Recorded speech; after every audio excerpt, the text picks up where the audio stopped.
जो मेरे स्वर्ग पिता की इच्छा पूरी करते हैं वही स्वर्ग राज्य में प्रवेश करेंगे।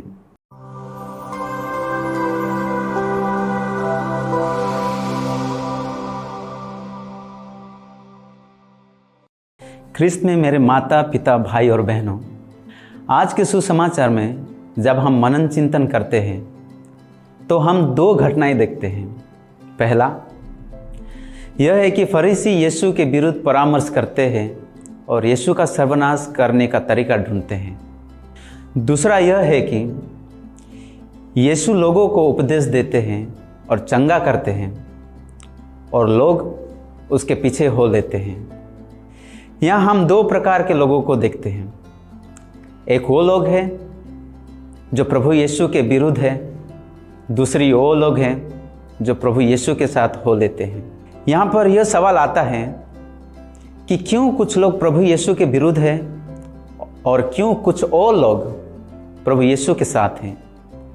प्रिय भाई और बहनों, पहली बात तो यह है कि जो लोग प्रभु यीशु के विरुद्ध थे और प्रभु यीशु का सर्वनाश करना चाहते थे, वे वो लोग थे जो समाज में तथा लोगों में जाने माने और प्रसिद्ध थे।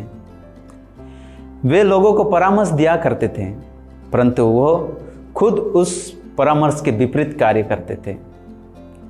वे लोगों को तरह तरह के कार्य करने का शिक्षा तथा विभिन्न प्रकार के नियमों का पालन करने को कहते थे, परंतु वे स्वयं न उस कार्य को करते थे और न उस नियमों का पालन करते थे।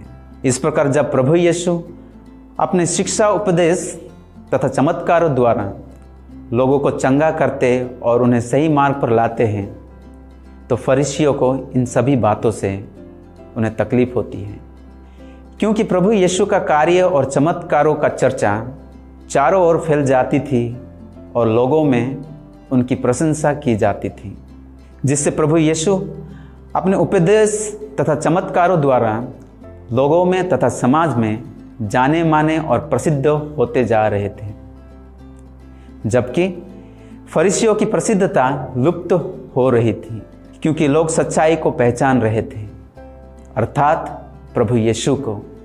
उस सच्चाई का फरीसियों के पास ना जवाब था ना सवाल, क्योंकि वो सब उनके समझ से परे था।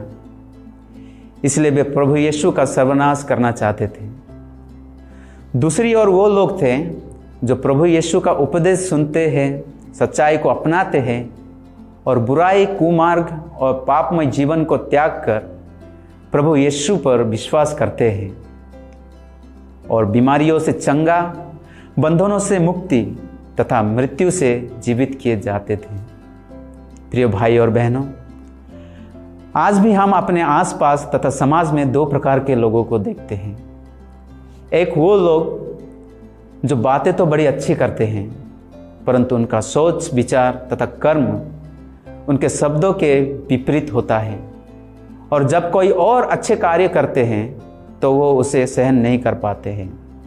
इसलिए प्रभु यीशु संत मत्ती अध्याय 7 वचन 21 में कहते हैं, जो लोग मुझे प्रभु प्रभु कहकर पुकारते हैं उनमें सबके सब स्वर्ग राज्य में प्रवेश नहीं करेंगे। जो मेरे स्वर्ग पिता की इच्छा पूरी करते हैं वही स्वर्ग राज्य में प्रवेश करेंगे।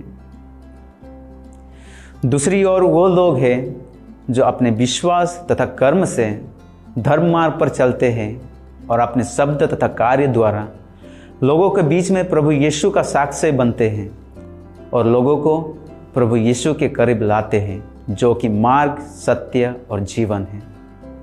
आमीन।